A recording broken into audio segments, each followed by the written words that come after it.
The glaciers of Alaska. The Canadian Rocky Mountains. The foothills of California. The Atacama Desert and Andes of Chile. They may seem worlds apart, but they are all connected along a geologic front line, the Eastern Pacific Rim. They're characters in the ongoing tectonic story of our planet. A story of the relentless subterranean forces that have convulsed our cities, scarred the landscape, and overshadow our future.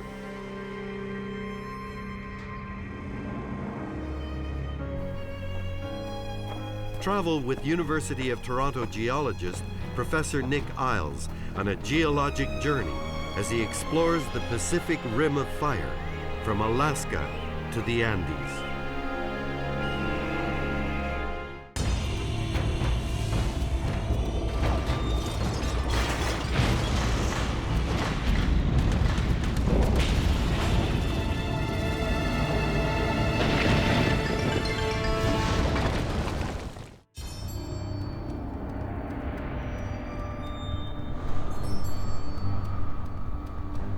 Yakutat, southern Alaska, is one of the most remote places on Earth and one of the most dangerous. A tectonic intersection where plates collide. Rocks are uplifted and folded into high mountains that reach 6,000 meters above sea level.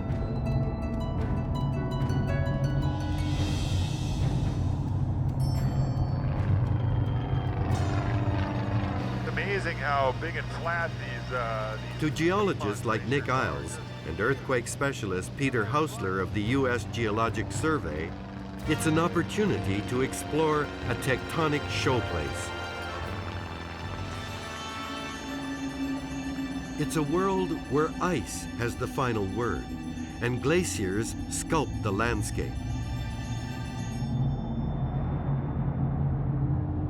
The size and scale of the Alaskan glaciers is stunning. Giant expanses of ice, each the size of a large city. A modern version of the last ice age. It's also a changing world. The impact of global warming is clearly evident. Well, the ice is thinning quite quickly here, isn't it? Yeah, that's right. I guess I had that map that was showing that the ice was at the mouth of the bay. Right. Something like 800 years ago. The landscape here is operatic in scale. Giant mountains form a high wall that fronts the Pacific Ocean. These mountains are some of the fastest growing on the planet, forced upwards by crustal impact between the Pacific and North American plates. It's amazing where you can look from the Pacific Ocean and presumably out there a little ways the Pacific Plate, and then here's this Yakutat microplate, and then there's North America right there, so big collision. The collision is especially intense because the Pacific Plate carries a tectonic passenger, a large piece of crust the size of a small European country. As it dives down beneath its North American tectonic neighbor, the Yakutat block slams into the coast of Alaska. Rocks that until recently lay well below sea level have been folded and uplifted high above the coast. It's a strange, surreal world that constantly surprises, where even trees grow on ice.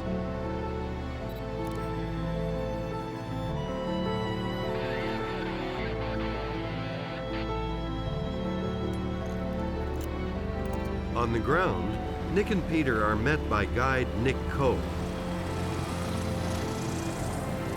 Weather conditions in the aptly named Icy Bay can shift quickly, and it's not a good place to be on your own. Yeah, I don't often wondered about these terraces over there. See those flat surfaces? Right, whether they're tectonic or glacial. Yeah. I mean, the obvious interpretation is that they are strong uplift events. Yeah. But they could equally be raised as a result of glacial isostatic, Right, when you get rid of the ice, as you've worked on. So what else would you look for in the landscape? There really is an amazing diversity of rocks scattered on this beach, isn't there? There sure are. Yeah, this is incredible. This area is the most tectonically active part of North America, and I mean, we've got all this glacial landscape we're looking at. This enormous erratic that's here. It's really cool. You can be quite specific about where that's from too, can't you? Yeah, that's right. That probably came from at least 100 kilometers on the other side of the mountains here. So high uplift, formation of glaciers. The glaciers start cutting deeply down into the mountains and then start dragging all this debris out. Right, yeah. The glaciers really act like a conveyor belt and really effective at removing material from the mountains, bringing it outward, and leaving these big erratics and stuff behind.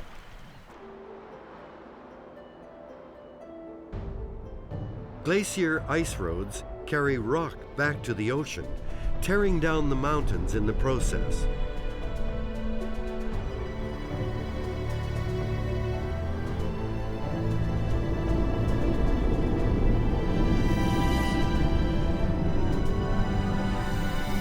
Lines of rocky debris called medial moraines stretch for tens of kilometers.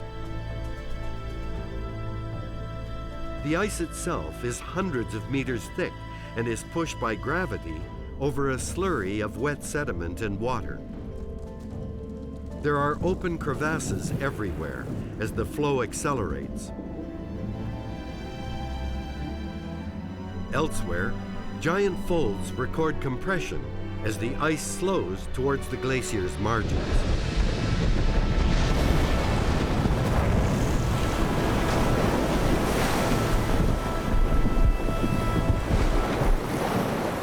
Alaska is slowly growing. Large pieces of crust carried by the Pacific Plate collide with North America and are moved north along major faults such as the Fairweather Fault and further south, the San Andreas Fault. These blocks have been in transit for around 200 million years, and their ultimate fate is to attach, to accrete to Western North America. Much of Alaska didn't even exist 200 million years ago. Probably about the same for British Columbia. About half of British Columbia didn't exist 200 million years ago. It was pieces that were, somewhere else out in the oceans. So these are like little orphan pieces of crust that you've come from a long way away, maybe thousands of kilometers, and ended up colliding with Western North America and being stuck on. Yep. Like a jigsaw puzzle. That's right. Turnagain Arm near Anchorage illustrates both the scale and the differing speeds of the accretion process. The vistas that so impress may look fixed and immutable, but the rocks have all come from someplace else. I did notice as we drive along, a lot of these rocks are highly deformed. What do they tell us about the past tectonic activity along here? Yeah, they sure are. This is part of the accretionary complex that's in here, and basically this larger package of rocks reflect something like 200 million years of Earth history. So it's a really beautiful record of accretion along the southern Alaska margin. And these rocks right here were probably related to the oldest phase of that accretion. And it's a relatively narrow belt of rocks, but the time span that's within it is probably on the order of 120 million years. And the next group that's kind of outward, the next chapter of Earth history that you see within this is actually reflects probably only about 20 million years of history, and yet it's probably the most volume of the entire Chugach-Kenai Mountains.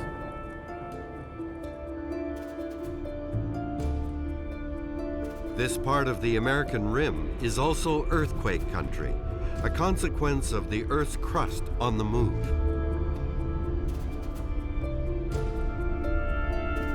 The tidal flats in Girdwood near Anchorage contain a rich seismic history preserved as ghost forests and in layers of peat and mud below. The last major quake was in 1964, and its impact on landscapes across southern Alaska provided the key to reading the record preserved in the sediments. Oh wow, look at these tree roots right here. Those are gorgeous. That is beautiful. So that would have been the 64 forest floor, beautiful interlocking roots. So you say approximately 2 meters of substance during the earthquake. So these guys would have been up there. Way up there, yeah. Growing well above the high tide level, well above salt water. Yeah. And then they would drop down and kill. Yeah, so 2 meters would have put them up like that level or something, And then the gray silt on top is all the marine sediment that flooded over that land surface. Yep, that's exactly right.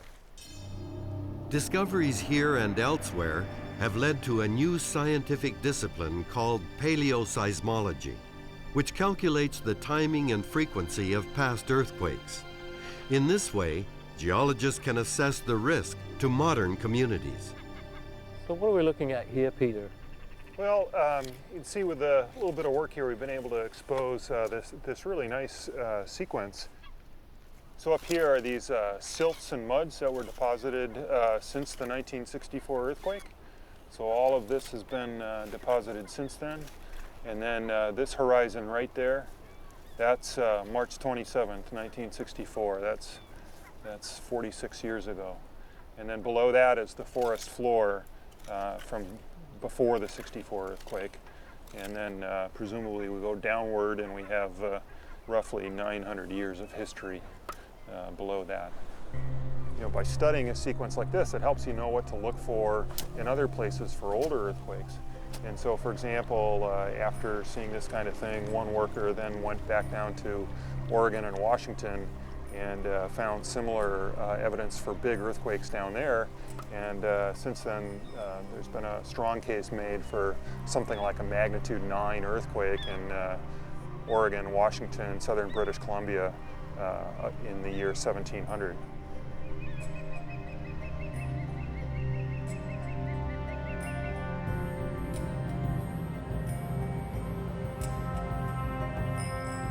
The Great Alaskan Earthquake of March 1964 is the largest ever recorded in North America, 9.2 on the Richter scale. It had a devastating effect on the city of Anchorage. Coastal cliffs collapsed, carrying houses far out to sea. Before the earthquake, there was a big bluff here, had houses on the top. So this whole area must be underlain by debris from those large landslides. Yeah, that's right. Sometimes when you're walking around out here, you can see either bricks or pieces of pipe, sometimes a piece of porcelain that came from the houses that were on the bluff here. There were about 75 houses that were destroyed in that landslide that occurred right here.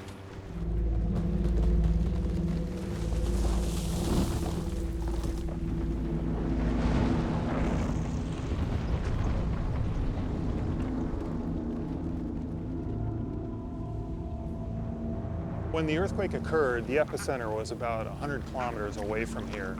And the initial traveling of those seismic waves, you can think about a bit like dropping a pebble in a pond, and that the waves would sort of travel outward from that. But all earthquakes generate waves that have different speeds to them. So the first waves would have hit the Anchorage area roughly 20 to 30 seconds after the earthquake started in the middle of Prince William Sound. And that initial shaking would have, sort of been this big jolt. But then a few seconds later, the big shaking would have occurred, and that would have been so violent that it probably would have been hard to actually stand at that point. This is a city built on soft marine sediment, and in 1964, much of its downtown sank when the seemingly solid earth turned to quicksand. Downtown Anchorage was badly hit. Multi-story buildings took the brunt of the damage. In a matter of minutes, thousands of people were made homeless. before long, the seismic shaking actually subsided, but the effects of the earthquake weren't done, and that the tectonic tsunami then hit the coast of Alaska within roughly 20 to 30 minutes of the earthquake. That devastated both Seward as well as Kodiak and some of the villages down in that region. One of the saddest stories was at the village of Chenega. The water initially receded from the village. A lot of people saw fish flopping around in the tidal flats. They went down to get them, and then the waves came in and killed 33 people there, a third of the community. After the earthquake, the tsunamis happened, and that was done. But down at the village of Portage, then within the next couple of days, these very high spring tides came in, inundated that community, and basically made Portage a place where people could no longer live. It killed the community. Right here, there was about 2 meters of subsidence that happened in 1964, which would have been almost instantaneous. And as a result of that, all of a sudden the buildings were within the tidal zone. And so after the earthquake, there were high tides that were coming all around this community here. So it's not just this spot either, is it? You've mapped it over a much larger area, that area of subsidence. Yeah, that's right. There was a huge area that was mapped out that subsided, and this was kind of the axis of where the most subsidence was. The tides brought in the silt, which filled in the floor, and now we feel like giants in a little house here.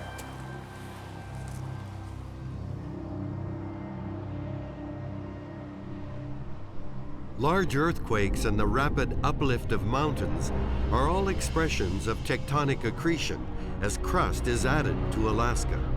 And the impact doesn't stop there. The collisional forces that were unleashed along the rim pushed far inland deep into the interior of North America. In Canada, the iconic Rocky Mountains were carved by glaciers into rocks, buckled and pushed far to the east. Running south along the rim, there is other striking evidence of tectonic forces at work. The infamous San Andreas Fault is one of the most extensively studied fault lines on the planet. It's a seemingly endless gash in the landscape. The fault is part of a seismic grid that reaches as far south as Mexico, and which makes the region and its cities particularly vulnerable.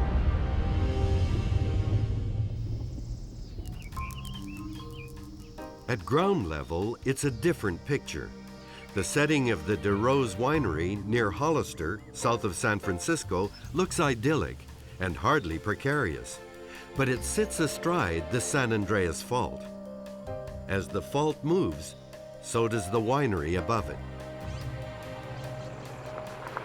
Alphonse De Rose and his father took over the business in the 1980s, though the vineyard itself and some of its vines date back to the 1800s. On average, we have about 5 earthquakes a day, but they're below a 3.0, so we don't feel them. Alphonse is philosophic about the geological pressure cooker beneath his feet.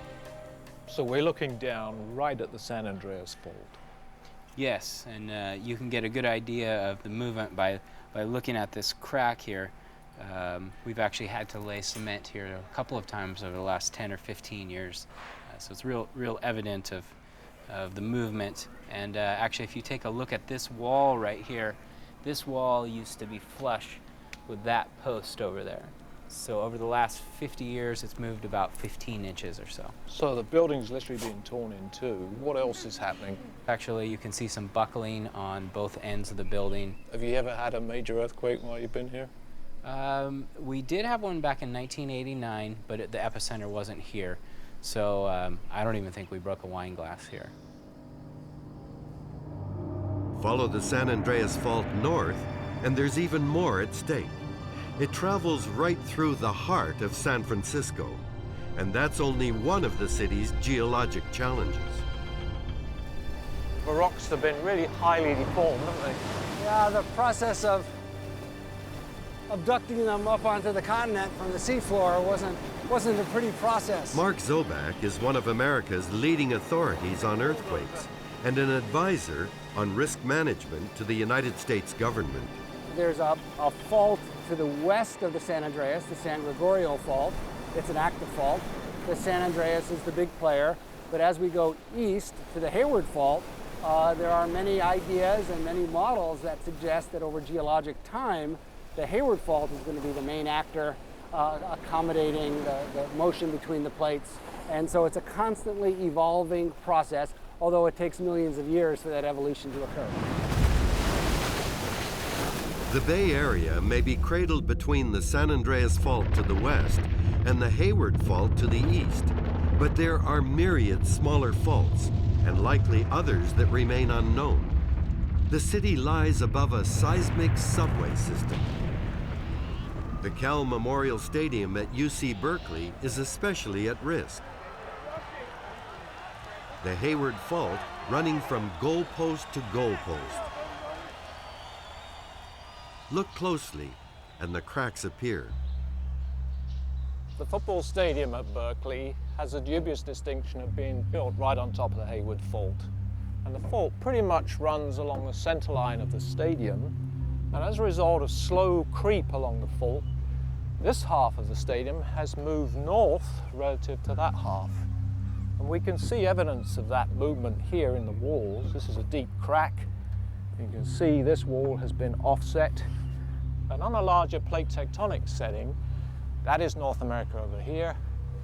This is the Pacific plate, and we are right on top of a plate boundary. The signs of damage can be found all the way around the stadium, such as these deep cracks here. And the building has now been so severely deformed by fault movement that it requires a comprehensive retrofit involving the use of braces to keep these walls up.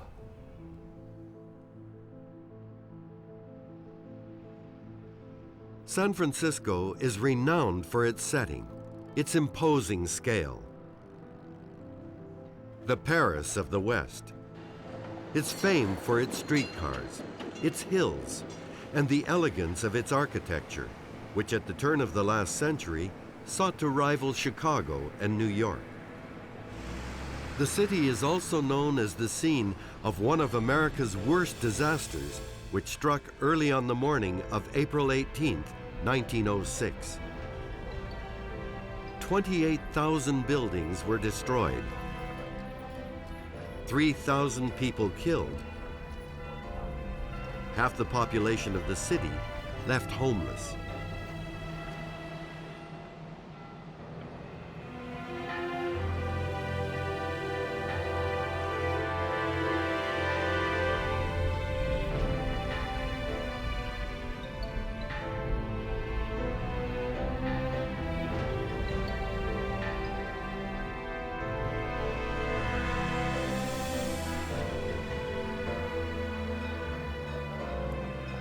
The earthquake actually nucleated just offshore, very close to Golden Gate Park. The fault ruptured both to the north and to the south. The strong waves from the earthquake hit San Francisco almost immediately. It was so close to the epicenter of the event. The shaking was most intense around the periphery of the bay, where structures were built on soft sediments. The shaking was much less intense up on the hills, where the houses were being built on bedrock. Down in the streets by the harbor, the earthquake's effects are still evident a century later. When this area was violently shaken in 1906, this area had collapsed, and you can see that on the street level behind me. The effects are dramatically seen here in the buildings today, where second-story windows are almost at street level, and entryways are now well below street level. Now, the shaking itself, of course, is what knocks buildings down. But in the case of San Francisco, the damage was caused first by the shaking, but then by the fires. As fires broke out, it turns out that the water lines were badly damaged, and it was impossible to fight the fires. So in fact, it was the great San Francisco earthquake and fire that really destroyed the city. But that was a long while ago. How do San Franciscans like Raymond Bocol feel today? And living in an area that's subsided during the earthquake and in a house that might collapse during the next one, that doesn't worry you? No, I could run outside. Yeah. I'm cool with it. And you knew the history of the area when you moved in? Oh yeah. I'm not really too afraid of it. Is the building still settling? Yeah, sometimes, But the one apartment I lived in out in North Beach, the whole building shook. And I was actually watching the day the earth stood still, and the earthquake came. Yeah, it was really weird.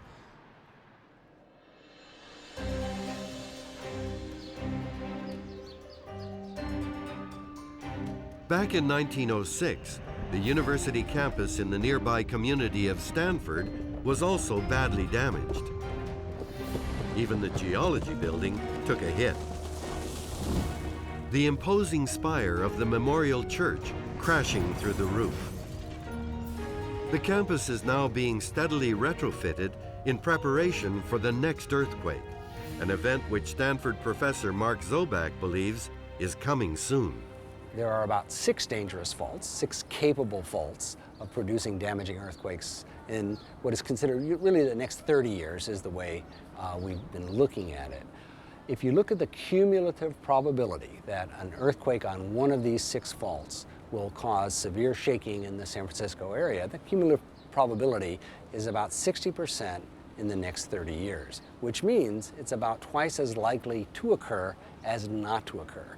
So from the perspective of the people who live here, from the perspective of the people who have to respond to the earthquakes, we have to think of it as just about a sure thing. Leaving California, Nick heads south to one of the most earthquake-prone regions on the planet, Chile, where thousands of kilometers of coastline are at risk.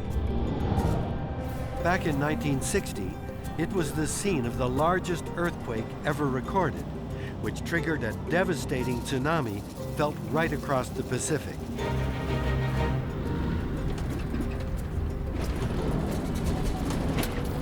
Northern Chile is one of the driest places on Earth, the Atacama Desert, where rainfall can be as low as 1 millimeter a year. The low-lying coast is flanked by imposing volcanic cliffs, which increase the potential impact of tsunamis, which have been known to be as high as 25 meters.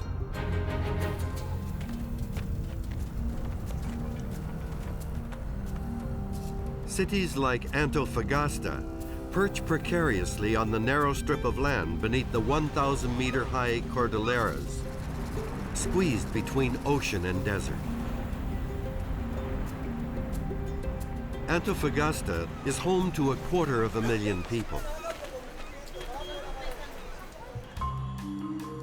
Its prosperity is dependent on its rocks. Minerals from the giant mines of the Atacama are carried to the coast by rail and shipped around the world.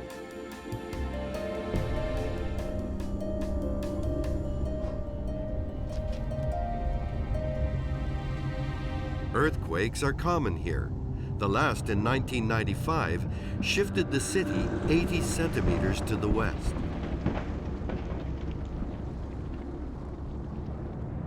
Deep under the coastal strip, the floor of the Pacific Ocean and its underlying crust, the Nazca Plate, is being forced under South America.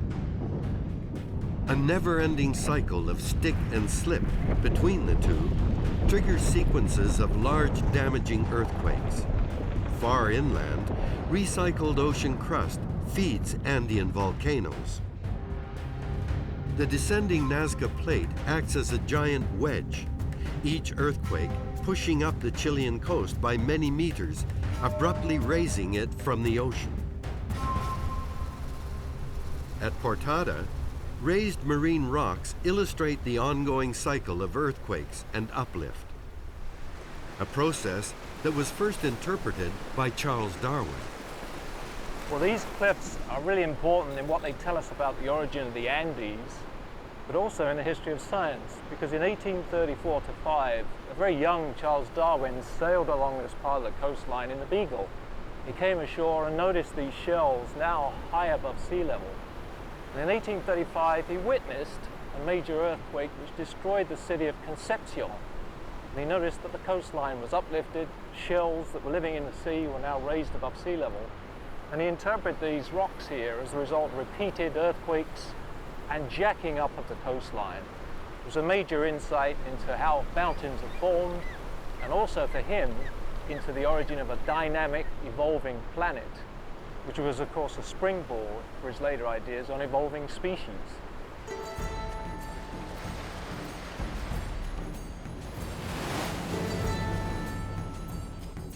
North of Antofagasta, the ruins of the once flourishing port of Cobija are a testament to the destructive force of tsunamis and the continuing vulnerability of coastal settlements. The port was hit by an earthquake in 1868, and then less than a decade later was engulfed by a tsunami when 10-meter-high waves crashed through its streets. The community, which had also been hit with a yellow fever epidemic, decided that the place was cursed and best abandoned.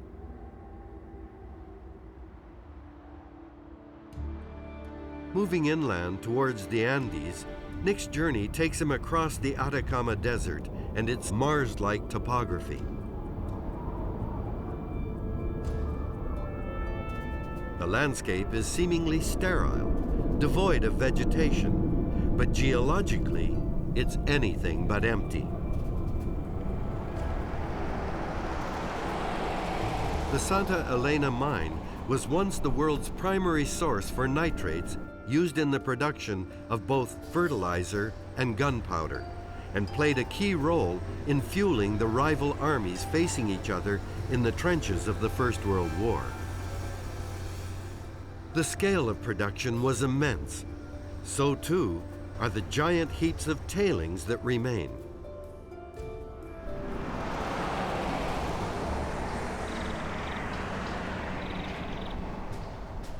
The Atacama Desert still has many mineral resources, but today it's copper that's king and is the backbone of the nation's economy.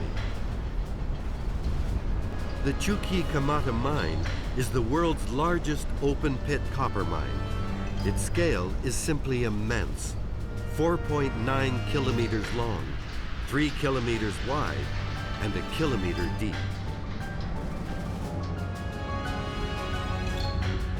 The copper here is found in the giant roots of long-dead volcanoes, where ancient Pacific crust melted at depth and magma forced its way to the surface.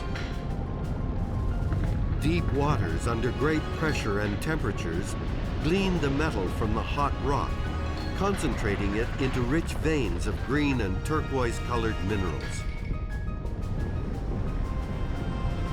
Soon to be expanded still further, the pit and its enormous piles of waste rock looms above the former company town. It's deserted now, but the buildings have been kept. A sideshow for the curious tourist.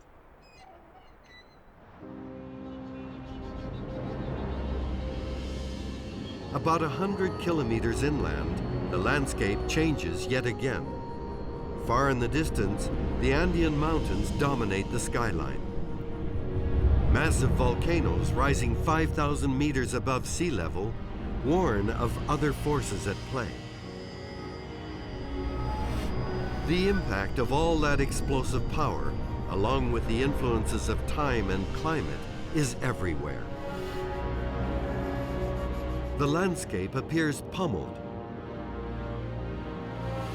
rocks bent and broken, shaped into strange and contorted forms by tectonic collision and erosion. It's no accident that Valle de la Luna, or Valley of the Moon, is named after our lunar cousin and is used as a training ground for astronauts. But as so often on Nick's journey, there are surprising twists to the geologic plot. The strangeness of this alien landscape is made all the more dramatic by the presence of salt.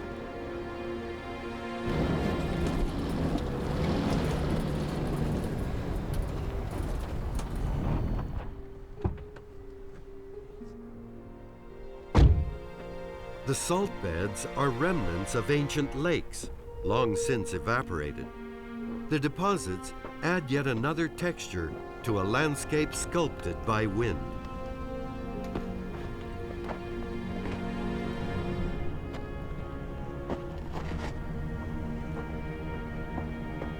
The Valle de Luna is a junction where vanished lakes meet the longest and highest volcanic mountain chain anywhere on the planet.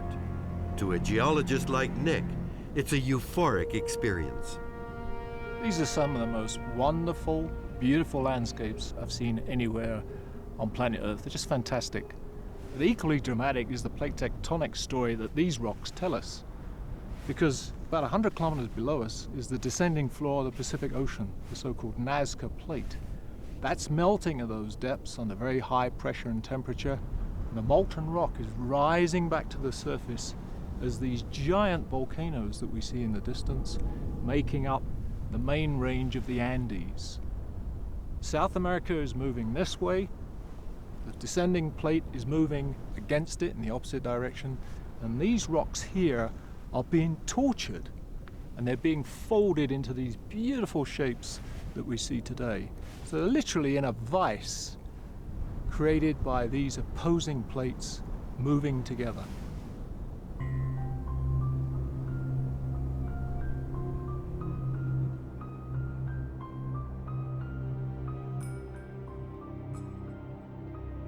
It's the driest desert on the planet, and it's also the oldest.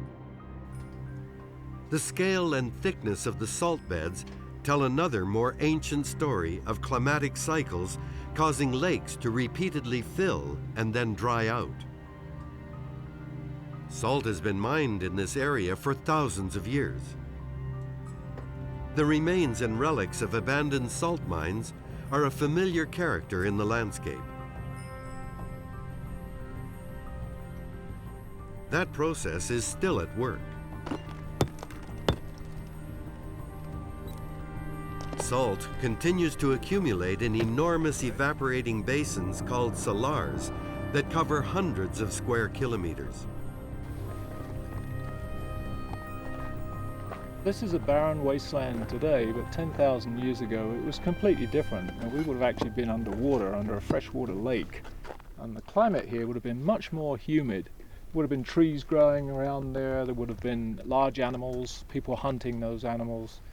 And then it changed about 8,000 years ago. It got to the present condition where it's hyper-arid desert, and people began to live in oases. You can see one behind me. People lived in close proximity with animals, and that's the start of domestication. So there was a profound effect of climate change on society in these Andean countries.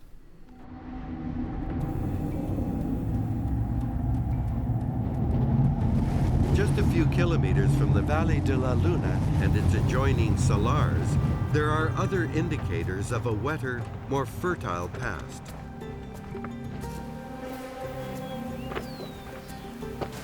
These deep canyons were cut by ancient rivers. Ash beds within the steep canyon walls document the 20 million year history of the growth of the Andes. Each chapter is embedded in the rock and records the extraordinary violence of past eruptions in which enormous volumes of ash were hurled into the atmosphere. The canyons are also a vital source of water and shade. The springs and adjoining oases have for millennia provided a lifeline for the Atacama people who have had to learn how to live with periods of rapid climate change. They've also had to live with the continuing threat of volcanoes. Local archaeology suggests that the Atacaminos have been settled in the area for 11,000 years.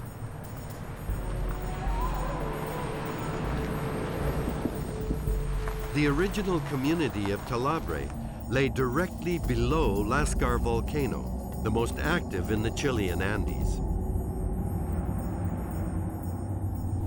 Sotero Armela, a community leader, grew up on the slopes of Lascar and witnessed many eruptions before he and other villagers decided to move to higher ground to avoid the ever-increasing threat posed by lava and ash flows.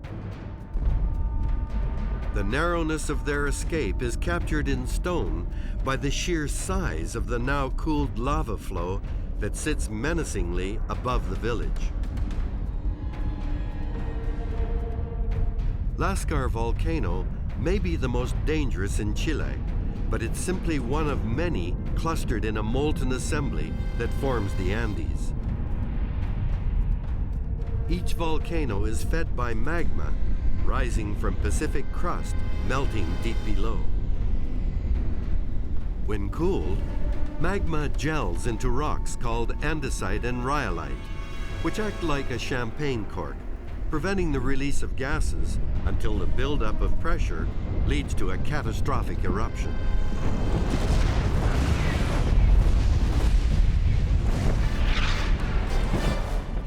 As a geologist, I'm just blown away by this view. It's so spectacular. We can see the lava flow that's come down, we can see its cooled outer edges, and then the grey-coloured ash, and you can see fingers of the ash flows that have travelled down the lava.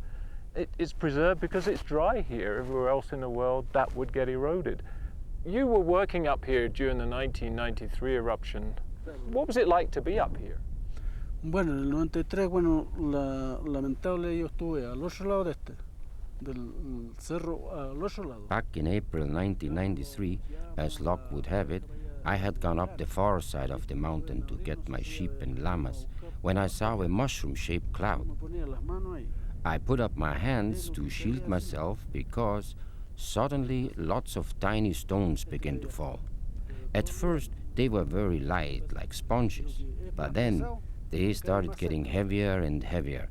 And if one of those were to hit you, then forget it.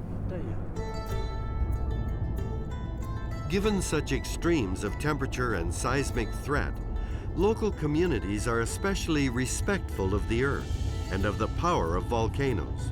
And all across the Andes, there are ceremonies that ritualize that awe. Bueno, lo que nosotros hacemos el pago es lo primero que tiene que tener es la hoja de coca. The most important thing you have to have for the offering is coca. We also bring corn, flamingo feathers, incense, quinoa, all that. And we make these little llama figurines and offer those up too. That's what we bring. As far as alcohol goes, it has got to be 90% proof.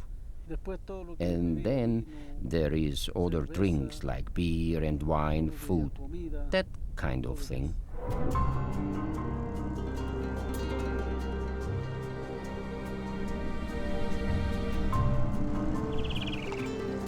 Further south in Patagonia, the climate may be very different and the vegetation more verdant, but the deep subterranean forces are the same.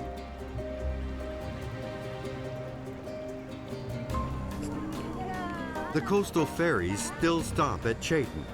It's a transit point for local people heading south.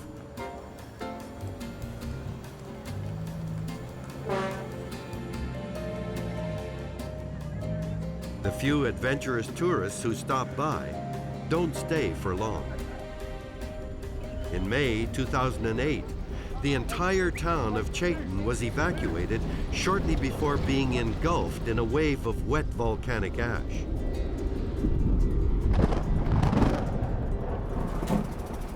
Hola! Only a few people returned. Hi, how's it going? Good. Good to see you. Among them, Nicholas Le Pen, who runs a local travel agency and the post office. The volcano's over there, and we'll have to see a little bit later. And you're still living here after the mud flow? Of course.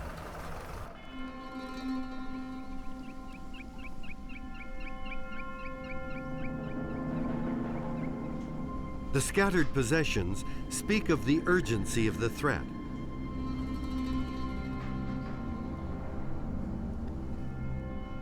Telling of the sudden death of a once vibrant community. This whole eruption was very quick. Basically within 2.5 days, the volcano blew from the first signs of a tremor before it blew at night on Thursday night, or basically, and then Friday morning when we woke up, there was a 15-kilometer plume over our town, which went to 30 kilometers basically. And what was the reaction of the townsfolk? Complete surprise, because many people here had no idea there was a volcano right next to the town. On the card, it's the amazing forest, it's so dense. It was quite low, it's not a high volcano, very well hidden, blends in very well. Luckily, it was a very good weather that day, and the major ferries were in the area, so the government basically arranged everything, and we had the largest civilian evacuation by ocean ever in the history of our country. Something like 3,500 people in 24 hours left town by the ocean. And it was all full Navy boats.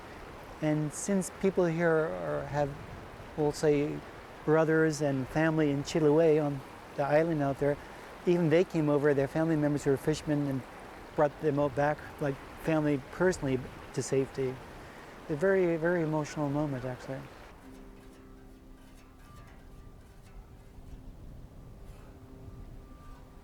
Most volcanic eruptions are hot, noisy, and fiery events, but volcanoes can also be stone-cold, silent killers.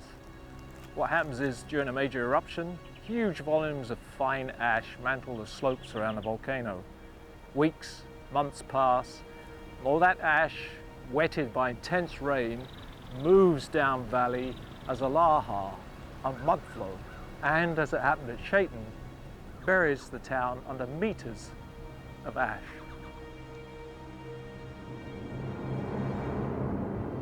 Further up the valley, dead trees tell of hot gases expelled like a shock wave down slope.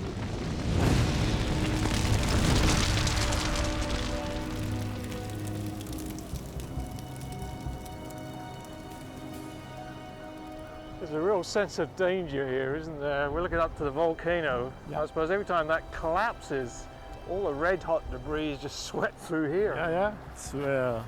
It's a very dangerous place because Chilean town is 10 or 12 kilometers from the summit.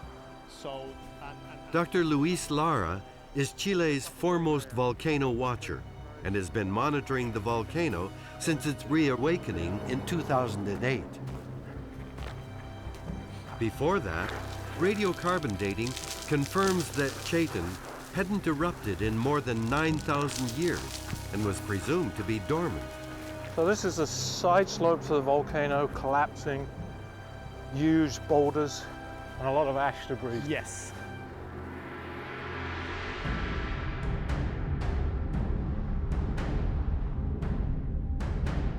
The volcano is still very active, a smoking molten mass where the damage from pyroclastic flows and explosions is shocking.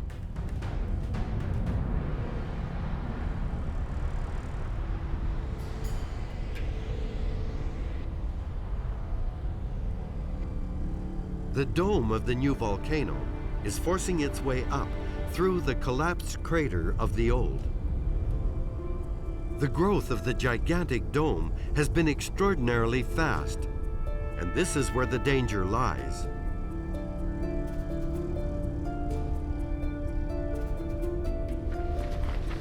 The entire dome here was built during the last eruption, during the last year. So this volcano has yet to have its first birthday. Yeah. That's amazing.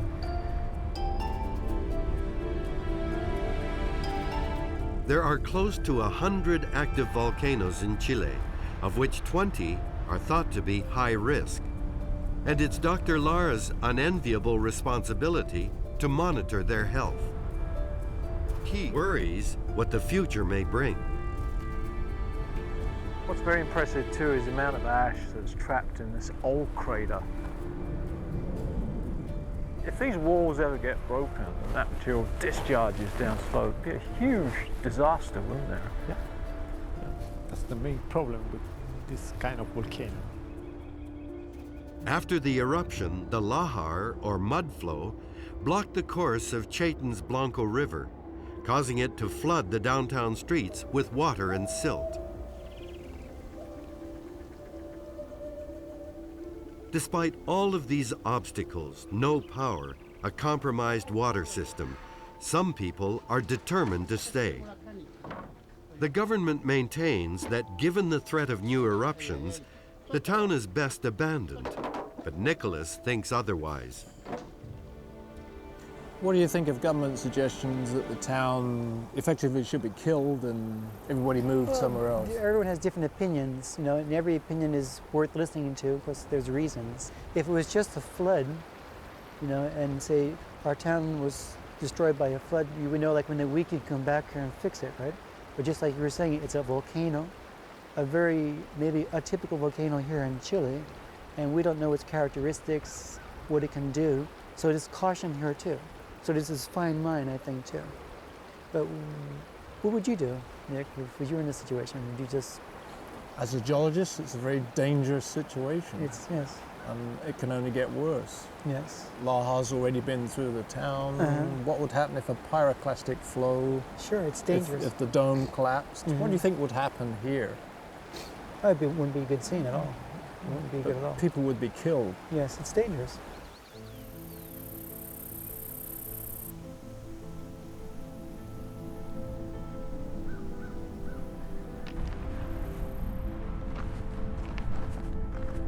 But to a geologist like Nick Iles, what's happening at Chaitan is a tiny part of a big picture, the inevitable geologic journey of the Earth.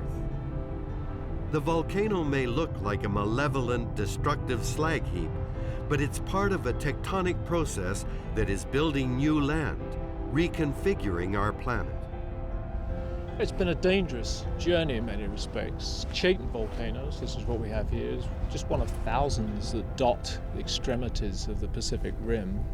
And there's about 1 billion people that live on the rim in constant fear of volcanic eruptions, major earthquakes, and of course tsunamis, tidal waves.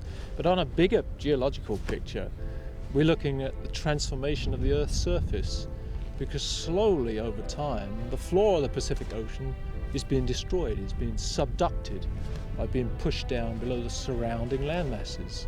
Those land masses are slowly moving inwards, and in about 120 million years' time, instead of a large ocean, there will be a supercontinent.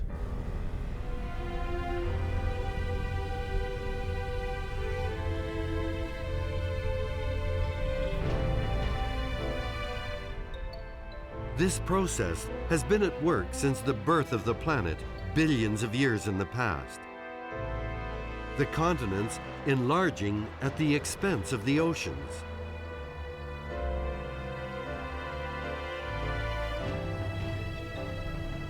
Land and water locked in an eternal collision.